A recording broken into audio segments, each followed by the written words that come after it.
yo, today about to be reacting to. This fan really thought he had a chance. A chance at what? Beating a NBA player? Or whatever you talking about. I just seen Wimby in the thumbnail. But let's see what they talking about. Jimmy High Roll Live. He didn't even look pissed. He looked excited. Dog, Jock is a threat for this, bro. I'll be scared looking at this nigga right here, bro. This nigga looking in your face, I'll be scared. The last, the last 5 #1 picks overall. Come on, bro. Wait, Prime Carmelo is better than LeBron James at everything that matters. Where his rings at? My bad. Steph low-key got lucky with his career. Honestly, he gotta did. Hear me out. If he didn't go to Golden State, well, he was supposed to come to the Bucks, but he ended up going to Golden State. But he had to go to Golden State because if he didn't run across a coach like Steve Kerr, wasn't no coach about to build no offense around Steph Curry. Steve Kerr saw greatness in Steph Curry, straight like that, bro.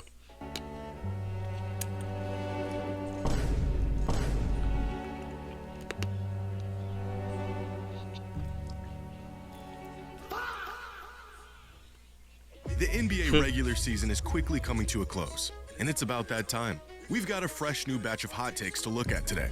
The good ones, the bad ones, and the downright atrocious. I'm ready. Let's get it. I'm ready for this. I know a little boy. Today's video is sponsored. You can still use my pro $100 season is. Back to it. The NBA regular season is wrapping up in just a few weeks, but NBA social media never rests, and the scorching hot takes are not slowing down anytime soon. So Great. Let's take a look at some of the hottest takes from around the league this season. Now, our first take comes from a fan who says the average Joe could average 2 points a game in the NBA over the course of a season if he played every minute of every game. And this specific genre of take, where regular people overestimate their abilities, is really fascinating to me. Not because it's right, but because of how blissfully unaware it is. If you have never played against a pro player, let alone an NBA player, I can Let me put it like this. I played against Jalen Johnson before he got in the league. Like, we was at a park. My 5 pulled up. He just happened to be there, swear to God. That nigga big as hell. Pause.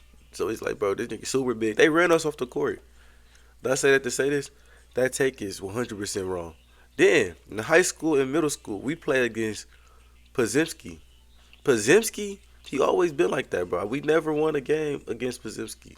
I went to Mesmer in middle school and high school. We never beat Podziemski. He always dropping 30 or 40, bro, swear to God.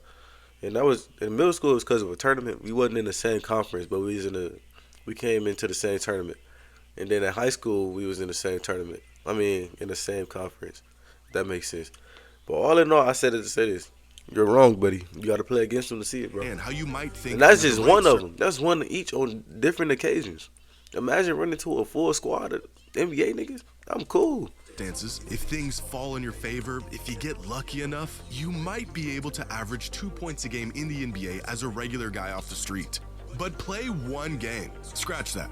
A few possessions against someone who plays basketball for a living, and it is astonishing just how quickly you realize you stand absolutely no chance whatsoever. Not only would the average Joe not be able to average 2 points a game, he would struggle to score 2 points over the course of the entire season. Forget scoring. Try getting an open look. Try getting the ball out of your hands without getting it snatched. Matter of fact, there are NBA players who don't average 2 points a game. What? That's because the coach don't show them no love. You know what I'm saying? The example of a regular guy playing an NBA player, and it almost looks like they're playing 2 different sports. Just like the no other bullshit, day, bro. You think that size don't matter, bro? You not doing nothing. He's just gonna back you down, bro. Or he's just gonna shoot over your head because he that skilled. Challenge their employees to play former pro players in a game of basketball. Now, most of these pro players were not NBA guys, but rather really good college players who played overseas, with the addition of Tyler Hansbrough and a 50-year-old Jason Williams. The challenge started as a normal game of 5-on-5, but every time the Barstool guys lost, they were allowed to add an additional player to their team. And it quickly went from 5-on-5 to 5-on-6 to 5-on-7, take a wild guess at how many regular guys it took to beat the pros. Like 12. 9, 10. Nope. It took 15 Joes. Damn. So it's a 5-on-15. They just running through. I mean, to be fair, bro, he look like he eat donuts for a living. You know what I'm saying? So these average Joe niggas, they ain't got no type of physical to them. So Beat the pros. Look at this game. This is a mess. They've literally stormed the court.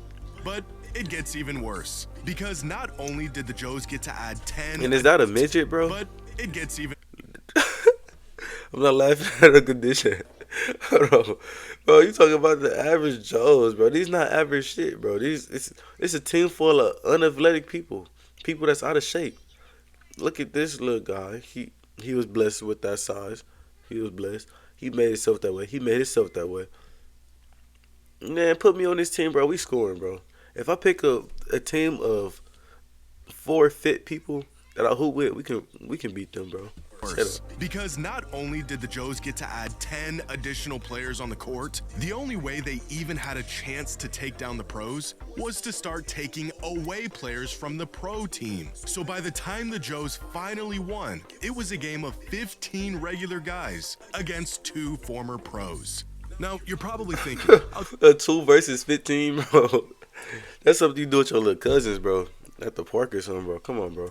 tuck up some shots, foul bait, run the gambit of gimmicks to game my way to 2 measly points a night, and try as much as you want. You're not getting those 2 points. Like Imagine what Asar Thompson would do to the average Joe, Man. even if this person has basketball experience. In what world does the average NBA player not smother them into an errant shot or a turnover every single time they touch the ball? Just get open and heave up a few long balls. One of them's got to go in.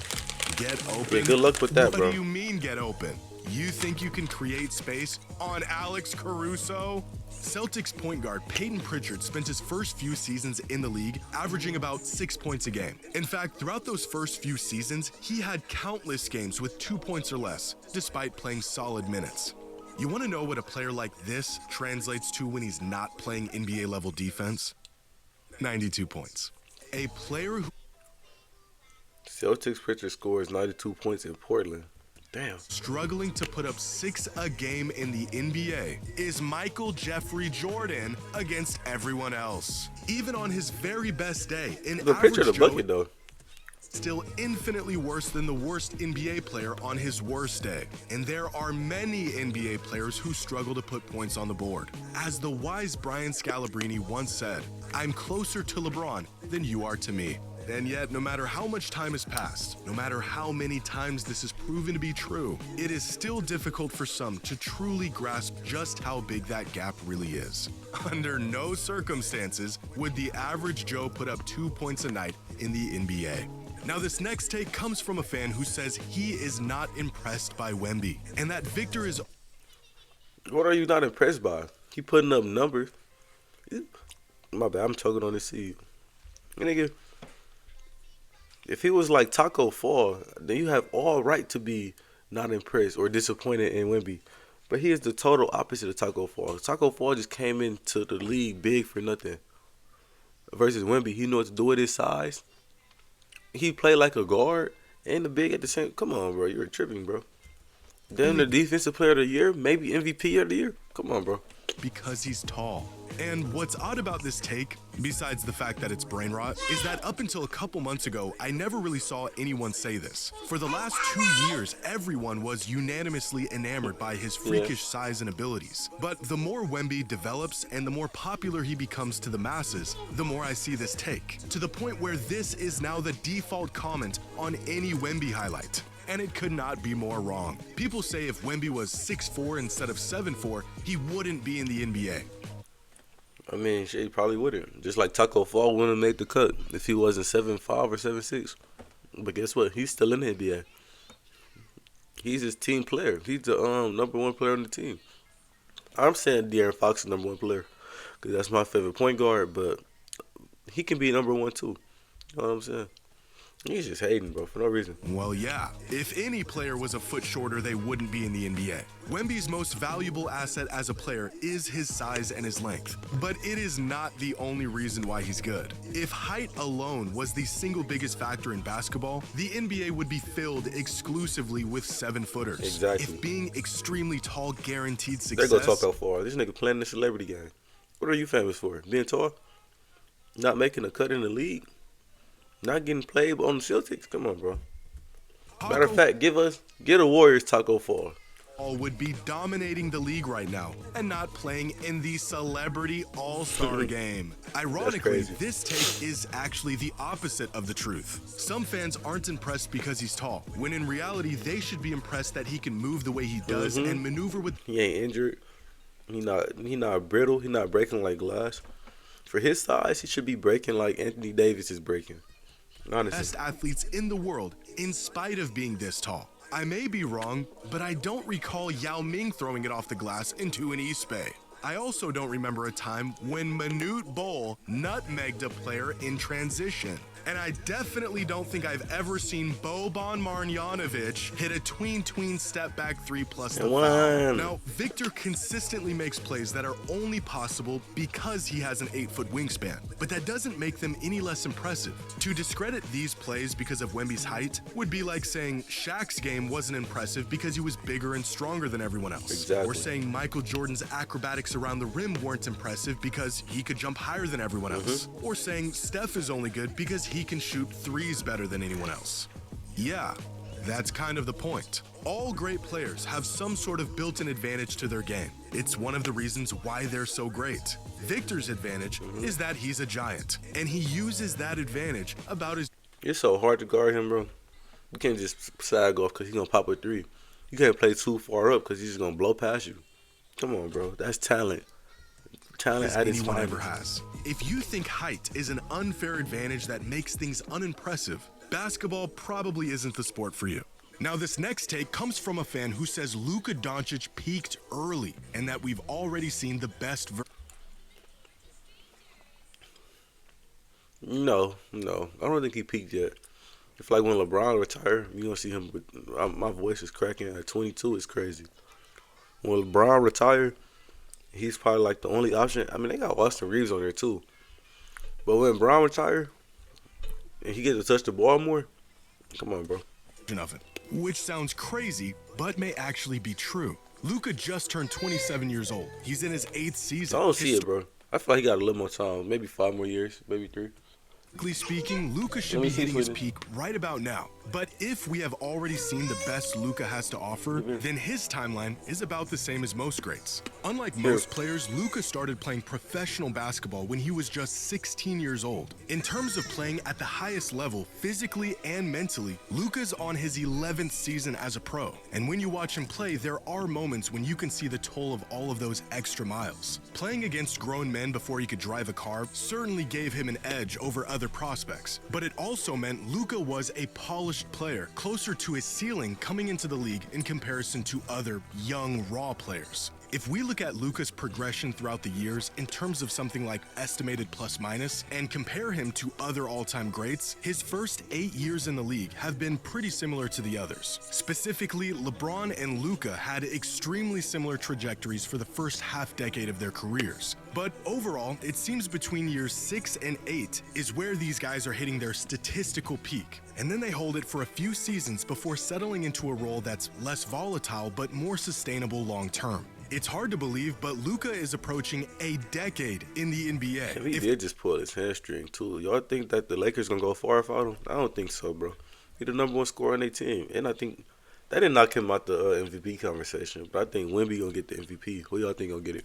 We've seen from him is the best we're ever going to get. That actually wouldn't be out of the norm. Most players who peak extremely high reach that peak a lot sooner than you'd think. By his 7th season in the league, Steph Curry was already a champion with 2 MVPs. LeBron's 8th season in the league was the Dallas Finals, where he was already in Miami with 2 MVPs. Season 8 for Kawhi Leonard was capped off with a championship and a Finals MVP. By the end of their 8th season, most all-time greats have played their best basketball. Based off of what we've seen and where Luka is at specifically in his career, I don't think it's crazy to say we may have already witnessed Luka at his absolute peak. But that doesn't necessarily mean he peaked early. I think it means sometimes we forget just how long he's been in the league and just how quickly great players ascend.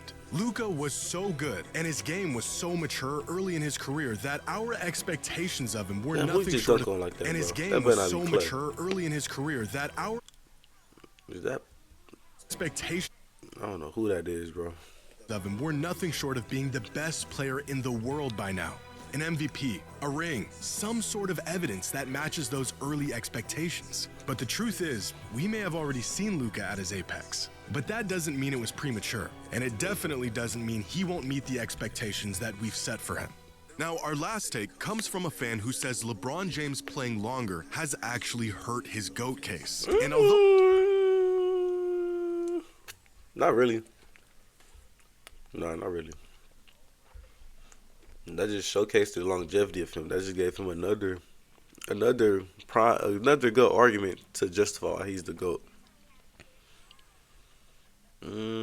Is he playing as good as he used to in his prime? No, but he's definitely consistent. He's still getting buckets. He's still a pillar of the team. You know what I'm saying? LeBron's still LeBron. How is this hurting his GOAT case? Please explain to me. Don't agree, I do understand where this argument is coming from. The longer LeBron plays, the further removed we become from the prime LeBron we once knew. This will be the first season he won't make an All-NBA team in 2 decades. Damn, for real?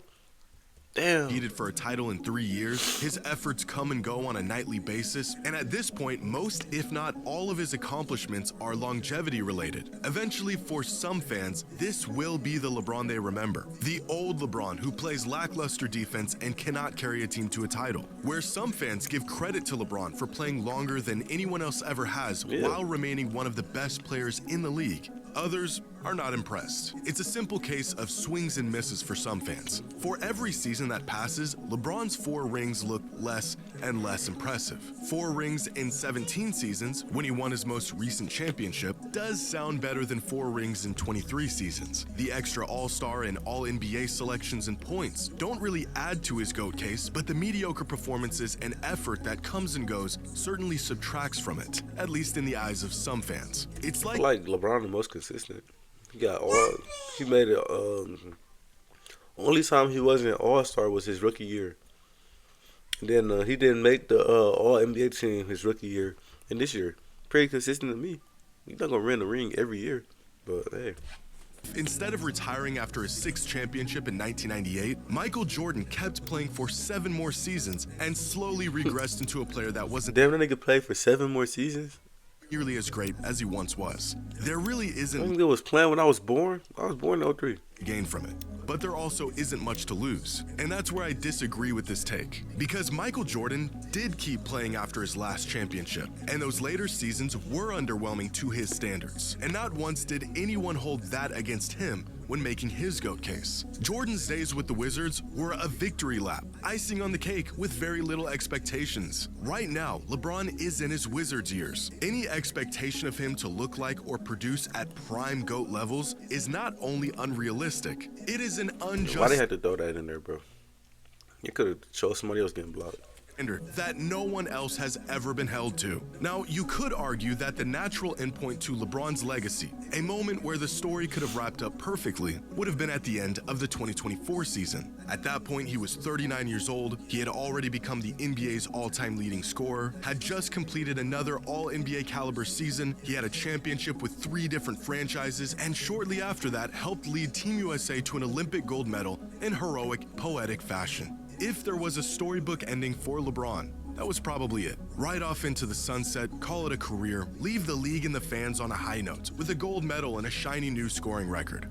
But instead, LeBron kept playing. And I think time will prove this decision has not hurt his legacy. There is an entirely new generation of players in the league right now who get to match up and play against LeBron. A new generation of NBA fans who are able to watch LeBron firsthand and even witnessing this admittedly watered down version of the once most dominant player in the world are convinced they are watching the greatest player to ever live. LeBron playing longer only hurts his GOAT case if you still expect him to play like the GOAT as a 41-year-old in his 23rd season, which is just as ridiculous as this take. But let me know what you think. Facts, yo. But nah, man. I definitely. There was some crazy takes. We agreed for the most part. We disagreed on a lot of stuff. Honestly, though, I don't think Luka is out of his prime or near his prime. He's still in his prime, in my opinion. He about to come back off this hamstring injury next season, averaging 30. He gonna for sure lock the MVP down. But this year is going to Wemby. I hate to break it to y'all. Let me know what y'all think down in the comments below, and I'm gonna catch you niggas in the next one. Yes, sir.